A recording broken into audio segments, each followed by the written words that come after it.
I remember my first cigarette. I hated it. Like that first puff was horrible, right? So maybe one or two sticks a day ako, and then you get hooked on it, and then you just keep on smoking more, and then you start loving it. Like it's kind of like coffee or alcohol. You kind of have to get over that hump. So I guess our next question is for Mike and Ed. Um, why? What kept you smoking for decades? All right. I'll give the floor to the younger Yeah. compare of mine. Oh, you Mike. guys know one another, ba? Yeah, Mike was my client Oh. in advertising. So, Oh. Back in '95. yeah, back in '95, and yes, during those days, we when we start talking about strategies, creative, we smoke Okay. and we bond together. Smoke-filled rooms. Yeah, smoke filled room. It's such a pleasure to smoke. That's what it is, you know. I mean, everybody tells us that it's an addiction, and the chemicals are actually making you want to come back to smoke. But it's such a pleasure to smoke, Right. whether it's lighting a cigarette or enjoying the company of your co-smoker, or just puffing smoke, or just irritating the people around you. I mean, it's okay. I mean, I guess like earlier, Doc, you said it's being a rebel, being a non-conformist, and all that. Nonconformist, right? Actually, it's a pleasure to smoke. Yeah, I mean, health the risks aside, you know, it's really a pleasure to smoke. It's like enjoying your coffee or your beer Very true. Very true. Very true. And or Mike, your So lechon kawale, you know. oh, here we go, Mike. Here we go again, Mike. Mike. The pleasures of life.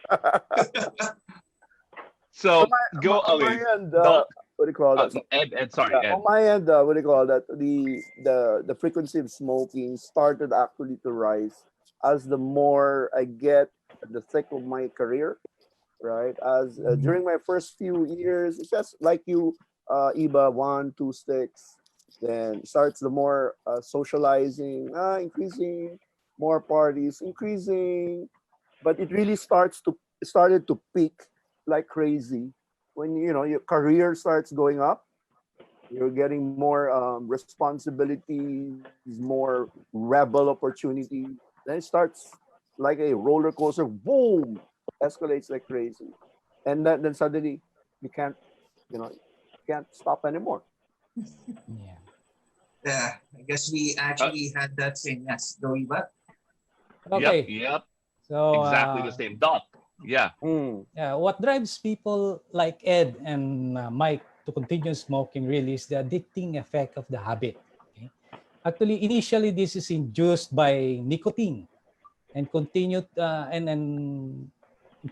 to sustain it when it reaches the brain. When it reaches the brain, it stimulates some centers there and releases dopamine, and that gives a pleasurable effect on you. So that induces already the addicting effect initially.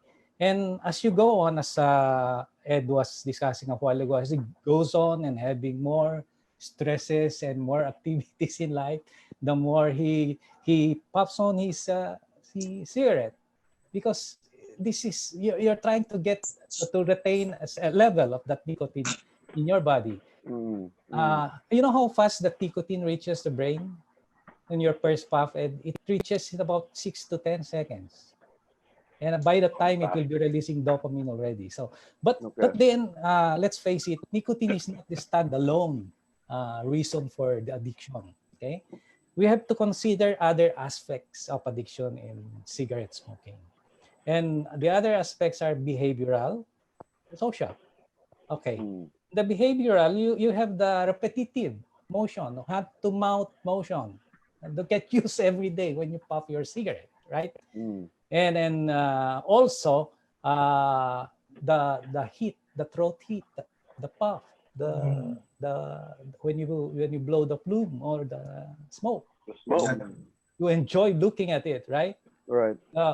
Those are the behavioral aspects of it. And even reading newspaper in the morning, while reading your newspaper in the morning, you're Right. doing your Mm. cigarette smoking, when you are having your coffee or even lunch break, You do that because it becomes also an addicting behavior for you as time goes on.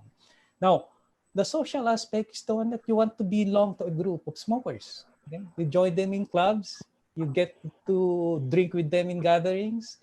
So that's the social addiction aspect also of smoking. These are the different reasons why it's so hard to kick off the habit. If you are only focused on trying to stop one aspect of this, then you will never be successful in doing so.